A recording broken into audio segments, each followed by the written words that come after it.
Okay, so when there are holes available in memory, fragmentation occurs. Now, talking about fragmentation, there are two types of fragmentation: the external fragmentation and the internal fragmentation.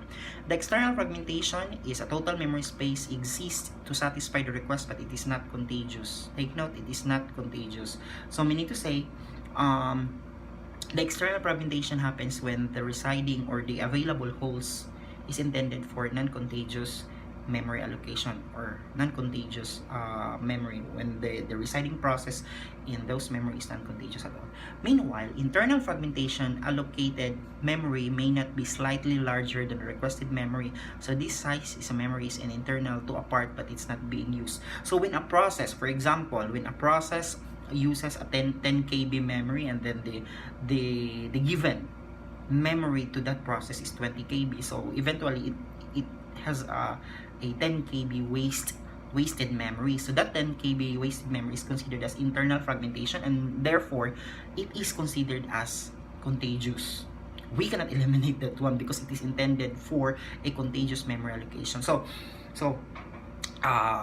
for me to differentiate what is contagious and non-contagious, so please consider this following scenario.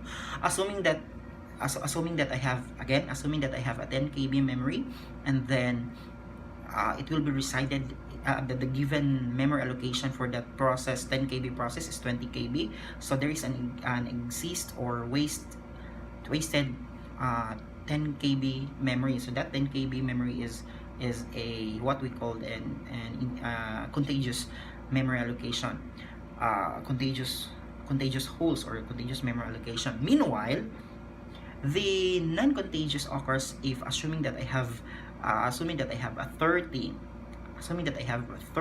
KB 30 KB main memory. That's quite small, but this is just for the sake of having an example.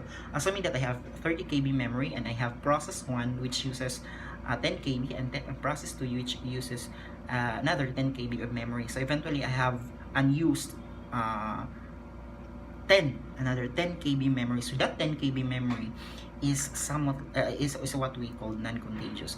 So take note, only contagious memory can be used for this process, what we call compaction.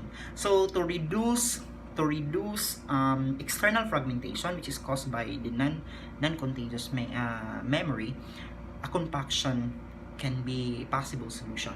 So a compaction is a process wherein you're going to shuffle memory contents and combine those into an area where they can reside with, and for us to give or for us to have a free memory together in a one large block. But compaction process is only possible if relocation is dynamic and it is done at the execution time. There is also a problem in the compaction, particularly on the latch job in memory while it is involved in I/O. Take note that when there is an I/O process involved, compaction cannot be executed.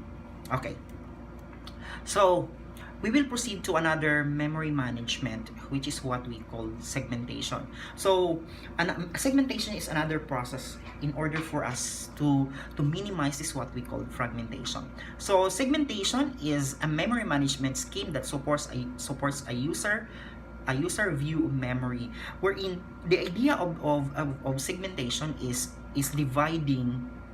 chopping down all of your programs into what we call segment. So segment is a logical unit, such as we can consider segment, we can consider main program, procedures, functions, methods, objects, logical variables, global variables, common blocks, stacks, symbols, and arrays.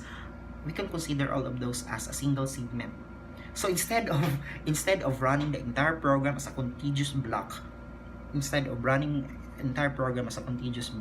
why not chopping all of the blocks into a what we call a segment or a logical unit. Now, so a logical address consists of two tuples, the segment number and the offset, wherein it will be mapped into what we call a segment table. So The segment table maps two-dimensional physical address. Each table has entry of base, of course, base and a limit, because when you talk about memory management, of course, the logical address also always contains a base and a limit. Then segment table base registers points the segment table location in the memory, while the segment table length registers indicates number of segments used by the program.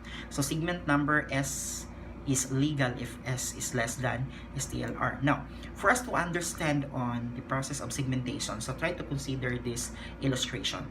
So assuming that I have one program executed, and that program is composed of 5 segments, so SO0, SO1, SO2, SO3, and SO4.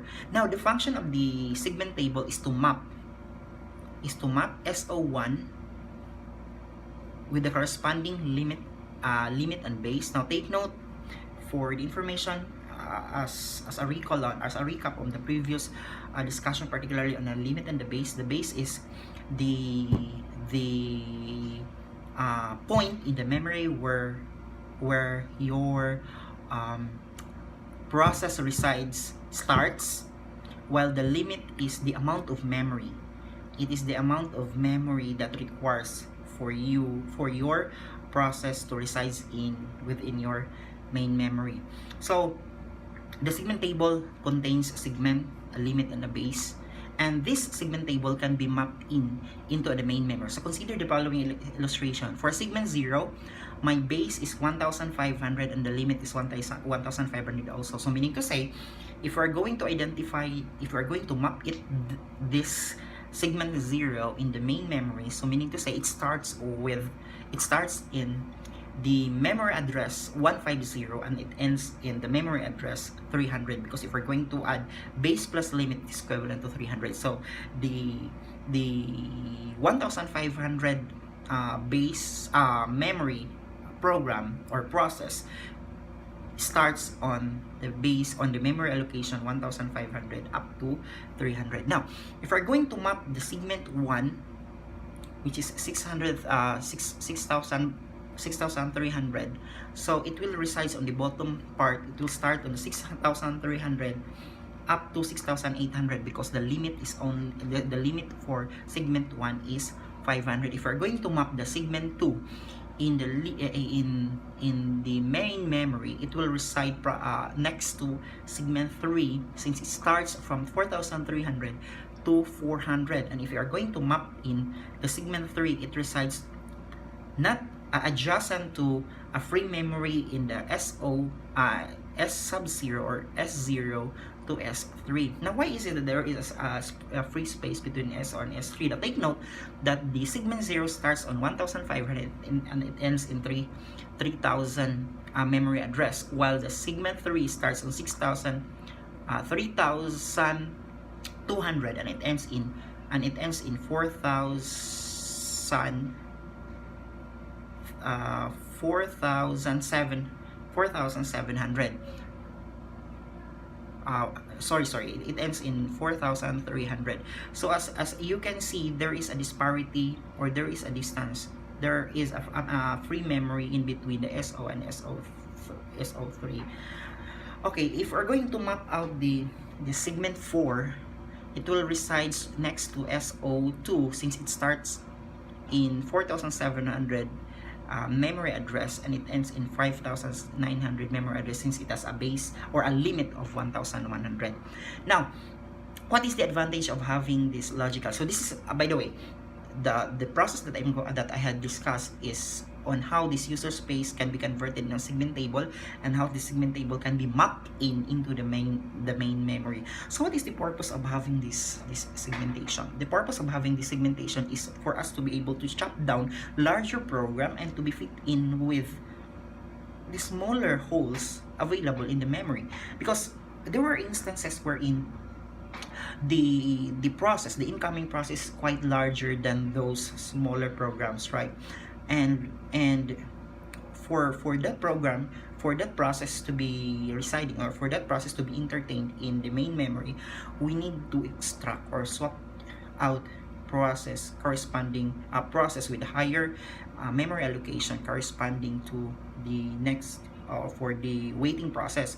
So as I've mentioned, there are disadvantage of having swapping. So why not chopping the process into chunks, into segments, for us to be able to fit in those chunks into those smaller memories available in the memory.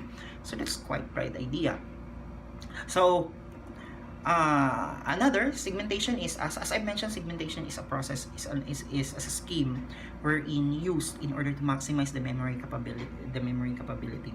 So another useful thing that this segmentation is considered as useful. Another thing that this segmentation is considered as useful is that when there are available small holes, so technically those small holes can be utilized by segments of the incoming process. So that is one good thing that makes the segmentation as a possible solution to fragmentation. Now let's try to consider the last slide that I have on how the segmentation being implemented.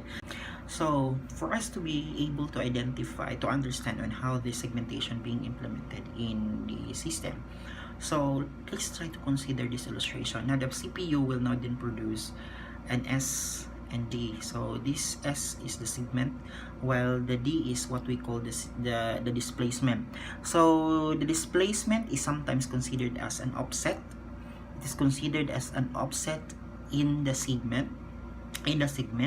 So technically this D is somewhat like the amount of memory required for the specific logical address, amount of memory required for that specific logical address. Now the logical address, the S, will be mapped in to the segment table. If there is a possible availability of S in the segment table, it will now then proceed to the process of checking whether there is a corresponding memory available for the incoming logical address requested by the CPU. Now if the D is less than the limit, because for this case the D must be smaller than the limit, because in the idea of memory management, the required memory in the process must be less than the available memory in the main memory. So with that, the D, or the displacement, must be smaller than the available limit in the segment table. So if the D is smaller than the limit, so therefore it will proceed into the process of adding its base in order for it to identify its exact or approximate memory allocation in the physical memory. If the D is greater than the limit available in the segment table, thus the operating system will provide an addressing error. So the idea of segmentation is used in order to maximize the capability of your physical memory or the main memory, because as I've mentioned, in the idea of having a process must have a smaller memory compared with the allocated physical memory, it will produce holes, and these holes is somewhat like considered as fragmentation. For us to be able to maximize the capability of the physical memory, so segmentation is another promising solution in order to maximize the capability, or to optimize the capability of to optimize the allocated space or available space in your physical memory. Thank you.